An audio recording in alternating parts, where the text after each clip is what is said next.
kepada Vivi dan Sinta kami persilakan untuk istirahat sejenak, dan kepada seluruh personil kami undang duduk kembali. Jadi kalau membutuhkan personil yang besar, satu band kami cuma punya 2. Jadi mana beliau jenderal kalau waktu ada pengajian itu kami mau diutamakan. Selanjutnya jenderal kami sudah sebut untuk dipersiapkan backup Polda Aceh untuk pilkada. Dan ini sekarang bagaimana jenderal lihat tadi ada yang pakai hijau-hijau itu sedang melaksanakan latihan juga. Dan nanti pada saat mendekati kami akan cek perlengkapan, di mana kami ada kekurangan kami akan melaporkan ke Kobrimob. Kalau tidak mau dihukum jangan berbuat salah. Sementara itu jenderal yang kami sampaikan kepada jenderal, selanjutnya kami mohon arahan dan petunjuk karena kami di sini baru 3 minggu dan itu langsung ke 4 titik kami. Kemarin kami baru kembali untuk menyambut jenderal di sini. Terima kasih. Wassalamualaikum warahmatullahi wabarakatuh. Yang penting saya mau nostalgia di Medan.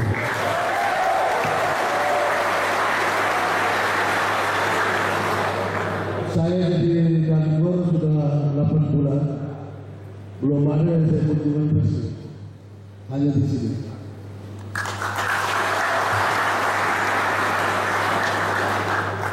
Susahnya selama itu.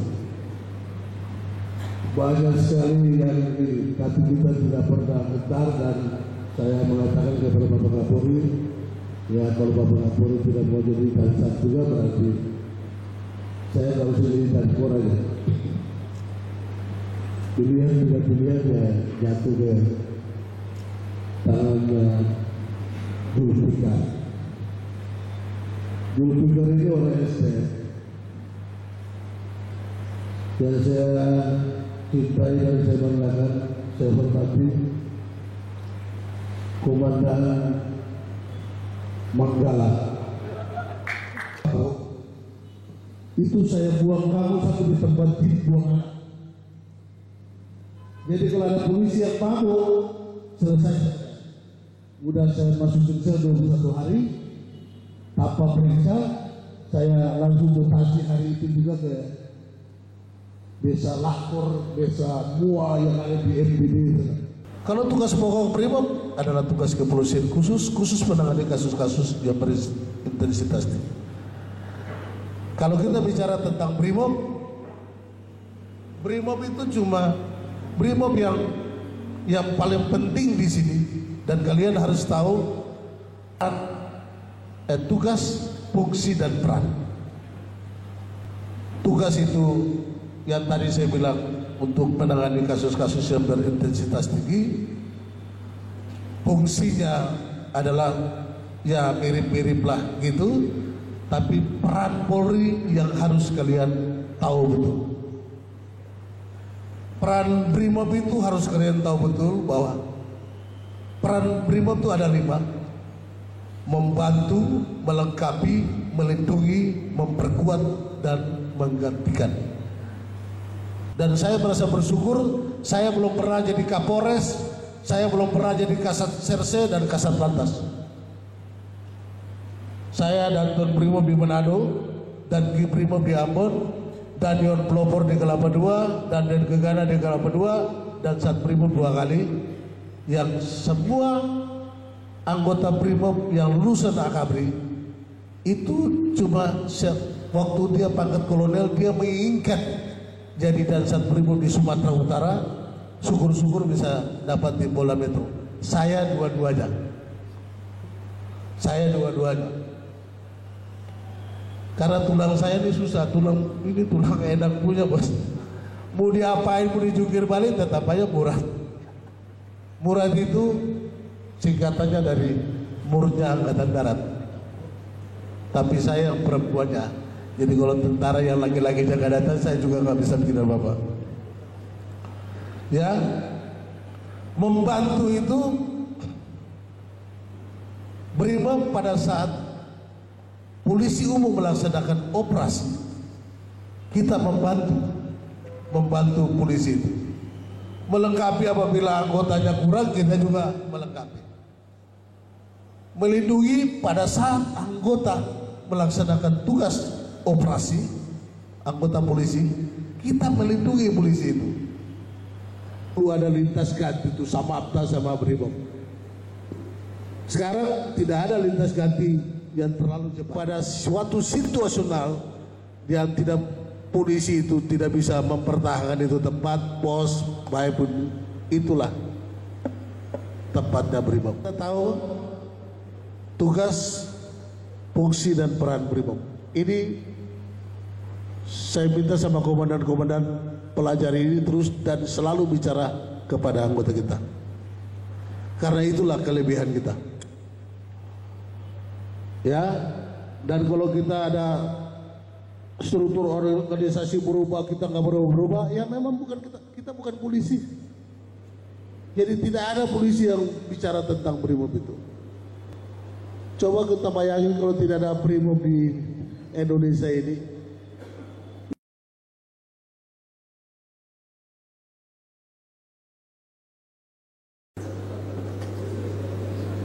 Yang paling penting sekarang ini sesuai dengan MOU antara Undang-Undang Nomor 34 Tahun 2004 tentang TNI dan Undang-Undang Nomor 2 Tahun 2002 tentang Kepolisian Negara Republik Indonesia. Itu ada MOU-nya untuk sekarang ini. Polisi itu berbicara tentang ini. Tapi ketika saya jadi Kapolda, ini yang saya manfaatkan betul. Ini dilaksanakan pada saat pilkada dan pilkada serentak. Ini masih berlaku. Ada 5 pasal. Semua pasal yang mengatur tentang perbantuan TNI kepada Polri. Jadi kalian jangan mau diadu domba. Ini negara ini bisa berdiri dengan tegak. 4 pilar kebangsaan sampai hari ini bisa berdiri dengan tegak. Pancasila, Undang-Undang Dasar 1945, NKRI, dan Bhinneka Tunggal Ika bisa berdiri sampai hari ini dengan tegak. Terutama NKRI. Ini berkat kesiapsiagaan TNI dan Polri. Jadi saya dengan Panglima TNI, dengan Pangkostrat itu selalu berkomunikasi dan berbicara tentang anggota kita ke depan. Dari dulu saya baik sama tentara, bukan saya mau cari muka atau mau cari untung sendiri. Saya dimanapun saya berada, saya baik dengan TNI untuk menyelamatkan saya punya anak buah di lapangan. Tidak ada untuk diri saya. Diri saya sudah hidup, jalan juga nggak mungkin lah, tam-tama pukul saya itu nggak ada. Tapi saya nggak mau TNI dan Polri itu di mana-mana ada gesekan. Itu saya tidak suka. Jadi 5 pasal ini itu yang mengatur tentang ada pasal 1, pasal 4, pasal 5, pasal 6 dan pasal 7. 5 pasal.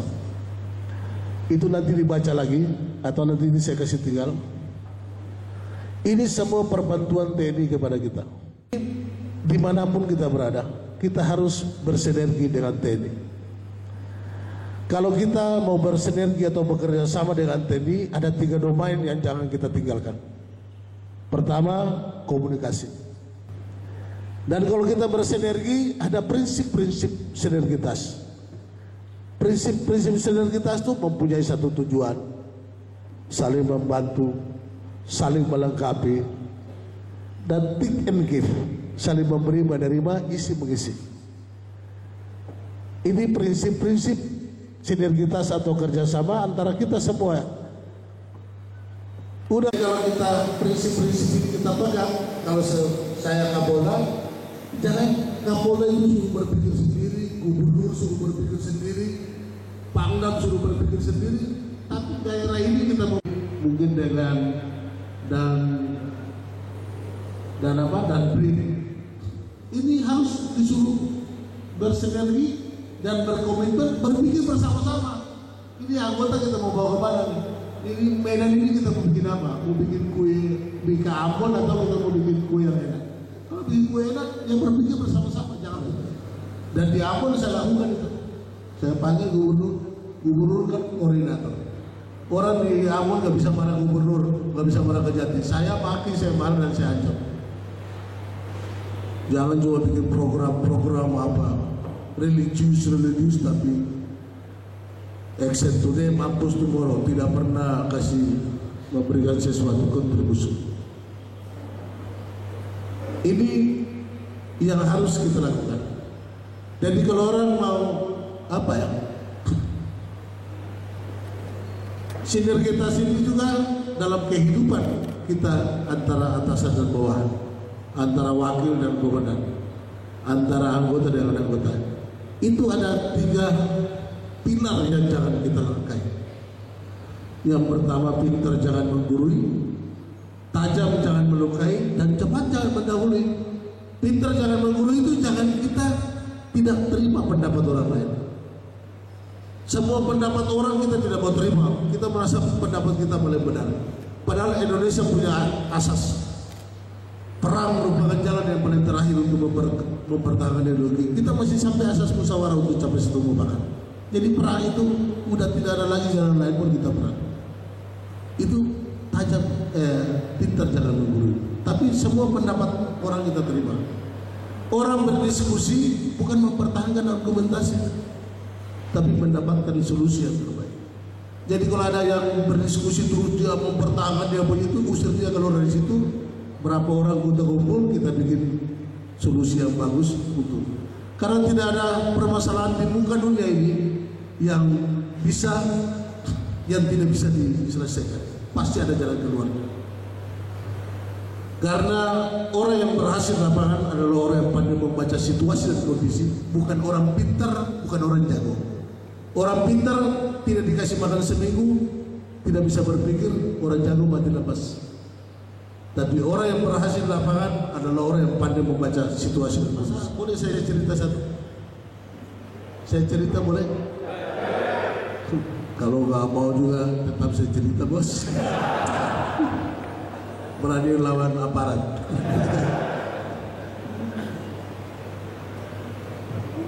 Kita boleh apa? Boleh pede, tapi jangan kayak monyet. Pedenya. Monyet itu pede banget, tapi sebenarnya tidak punya kemampuan apa-apa. Satu ketika di hutan Afrika, itu hujan sudah 1 tahun tidak turun, dan semua di sana rumput-rumput semua mati, kecuali ada satu pohon yang rumputnya daun-daunnya masih bertahan agak hijau.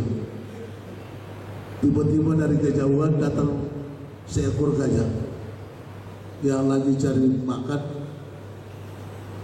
Dia lihat ada pohon, dia datang mendekati pohon, belalainya dia langsung tarik ke pohon. Karena kalau sudah 1 tahun nggak pernah ketemu air, pantat pasti kan terbuka. Gajah ini lupa pantatnya terbuka. Kebetulan di atas ada monyet laki-laki. Nah itu kalau mau pede jangan kayak monyet. Begitu gajah lagi tarik-tarik sudahan makan, monyet lihat pantat gajah terbuka, dia loncat langsung, dia melatut, dia paudu tuh gajah punya pantat. Bersamaan dengan itu gajah kemasukan semut, dia jatuh dari atas pohon. Jadi gajah langsung aset begini-begini, monyet bisi-bisi di telinga, Atit ya.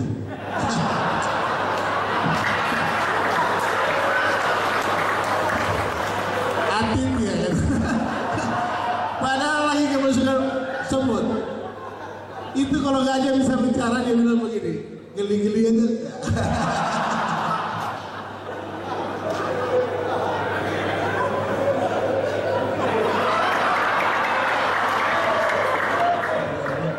Tahun 2004 dan Undang-Undang Nomor 2 tahun 2002. Ada lagi MOU antara Kapolri dengan Panglima TNI. Itu melahirkan 2 poin, yaitu yang pertama ego sektoral, yang kedua rivalitas. Ego sektoral itu jangan kita merasa diri kita tuh lebih dibandingkan dari orang lain. Ini yang tidak boleh terjadi. Dan saya perintahkan kepada Dansat dan seluruh perwira dan anak buah yang saya ada di sini. Ada yang berkelahi sama tentara, apalagi mabuk, pecat dia. Gak ada alasan. Tidak ada alasan untuk kita bersenggolan dengan TNI. Tidak ada untungnya sama sekali, tidak ada untungnya sedikit pun. Gak usah kita sok-sokan dan tidak perlu kita merasa pekerjaan kita diambil. Sama mau kerja untuk kita, silakan dia kerja. Lebih bagus tenaga kita tidak terlalu berkurang.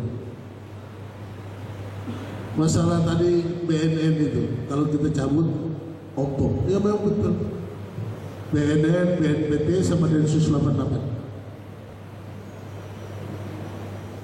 Cuma satu aja. Kalau ada anggota kita yang di Densus tidak balik-balik, kau bikin 6 bulan balik. Pembinaan itu ada sama kita. Kalau dia tidak mau, mutasi dia di sana. Dan perlengkapan semua yang dia pegang kita ambil. Dan kalau dia tinggal dalam asrama, usir dari asrama kasih orang lain. Ya. Kenapa pembinaannya ada sama kita?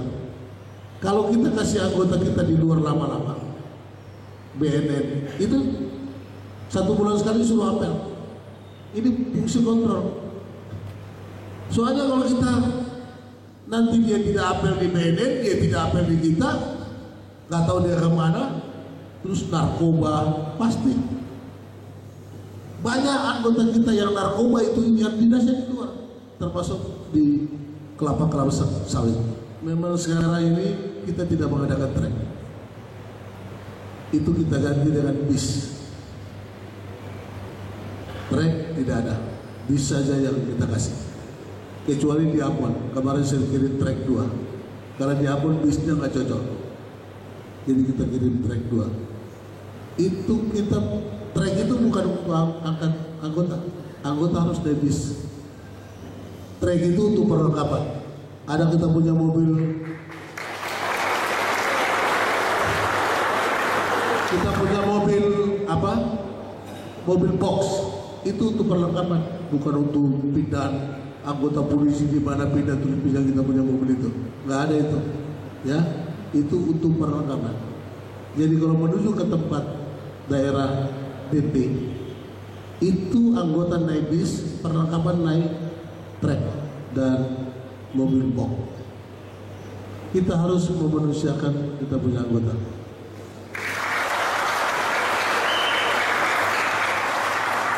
Dan selama saya ini dan Korbrimob, insya Allah 1 tahun 2 tahun ini kita penuhi semua termasuk mobil-mobil Danion dan Danki. Itu dipelajarin kayak gitu.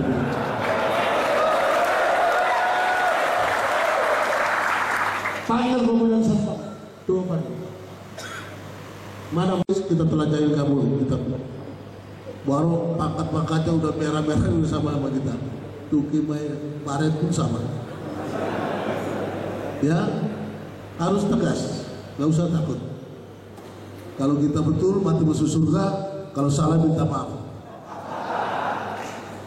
Kalau salah minta maaf, keliru sekali-sekali boleh.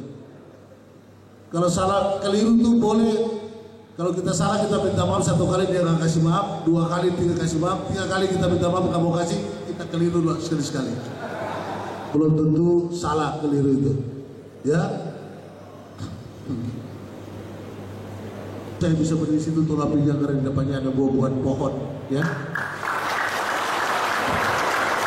Jadi saya minta, ya saya kasih kamu semangat begini, kamu eleng-eleng, saya sendiri yang tunggu nanti.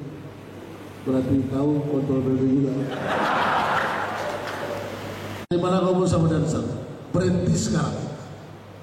Kalau harus kita rehab, kita rehab. Tidak ada sanksi apa-apa terhadap anggota saya yang narkoba sampai hari ini. Tapi setelah saya bicara ini, besok ketangkap narkoba, saya suruh pecat. Jadi sekarang kalau ada yang narkoba, kembali kepada jalan yang benar. bila perlu kita rehab, dan tidak ada sanksi apa-apa dari kita. Ya, kau punya dan saat ini orang SDM, jadi dia tahu betul bagaimana cara PTDH, bagaimana cara PDH, dan bagaimana cara membuat kamu jadi orang yang berguna. Saya mau cerita satu lagi boleh? Daripada nanti saya kehilangan bahan. Saya pasti kalian senang dengan cerita saya. Penting. Yang pertama kecerdasan intelektual, yang kedua kecerdasan emosional, dan yang ketiga kecerdasan spiritual. Kenapa kita ambil kecerdasan? Dulu zamannya Rasulullah, zaman Nabi-Nabi dulu, tidak ada profesor, tidak ada dokter, yang ada ahli-ahli nujum, dan tidak ada orang pintar, tidak ada orang cerdas. Jadi salah satu pengikut Rasulullah bertanya kepada Rasulullah, wahai Rasulullah, orang yang paling cerdas di muka dunia orang seperti apa sih? Rasulullah bilang orang yang paling cerdas di muka dunia adalah orang yang berpikir dia akan mati. Wahai Rasulullah, orang berpikir dia akan mati, kok dia paling cerdas? Ya. Karena kalau kita semua ini berpikir kita akan mati, selama hidup pasti kita berjalan di atas jalan yang lurus dan benar. Ihdinas siratal mustaqim. Ya, berarti kita berjalan di atas jalan yang lurus dan benar. Jadi sampai hari ini tidak ada orang pintar, tapi orang yang cerdas sesuai hasil penelitian. Yang pertama kecerdasan intelektual. Kecerdasan intelektual itu orang pintar, kacamatanya 14 cm teman-teman. Tanya apa saja tahu. Itu paling banyak di rumah-rumah kopi. Di sini ada rumah kopi kan? Begitu baca koran langsung wah Ronaldo ngobrol sekali depan kawan nggak bisa masuk bola. Itu orang-orang yang pintar. Tanya apa saja tahu. Bahkan istri tetangga dia tahu merek celananya, nomornya berapa. Itu orang pintar. Tapi nilainya cuma 20%. Karena kenapa 20%? Tidak ada action. Tapi kecerdasan yang paling tinggi nilainya adalah kecerdasan emosional. Dimanapun kita berada, di lingkungan pekerjaan, di lingkungan mana saja, kita bisa memberikan kontribusi yang baik terhadap lingkungan itu. Syukur-syukur kita adalah tempat bertanya, begitu kita datang semua permasalahan selesai. Karena ada action. Itu nilainya apapun 7%. Kalau kita sekolah di dunia manapun, pasti kita lulus. Karena nilai kelulusan hanya 51%. Kalau kita punya kecerdasan emosional sudah 47, kurang 4 itu pasti di mana-mana dapat. Tinggal 33% adalah kecerdasan spiritual. Rajin ke gereja tiap minggu, rajin ke masjid, bikin kebaktian dari hari Senin sampai hari Senin, bikin kebahagiaan dari hari Senin sampai hari Senin. Namun di situ ada kultur sama budaya yang perlu kita pertahankan. Kita angkat ke permukaan. Apa itu kultur sama budaya? Di sini lingkungan ini nggak boleh piara binatang sembarangan, jangan kita piara. Nggak boleh mabuk-mabuk, jangan kita mabuk-mabuk. Nggak boleh perempuan pakai rok mini, nggak boleh pesta-pesta, nggak boleh narkoba. Ya kita ikut. Karena itu kultur sama budaya yang perlu kita angkat ke permukaan.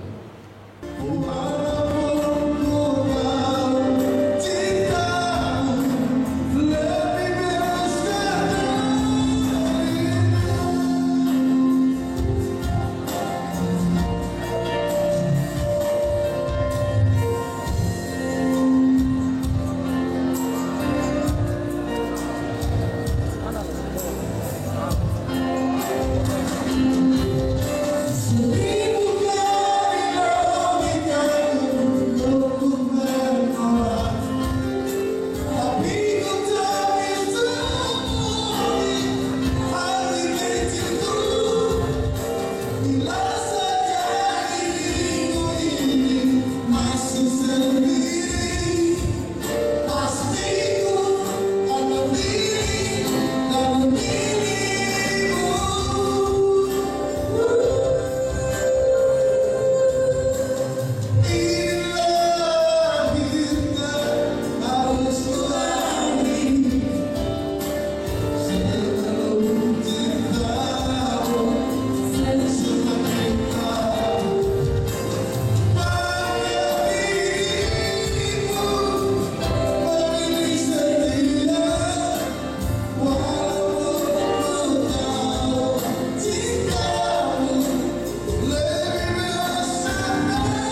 Assalamualaikum warahmatullahi wabarakatuh.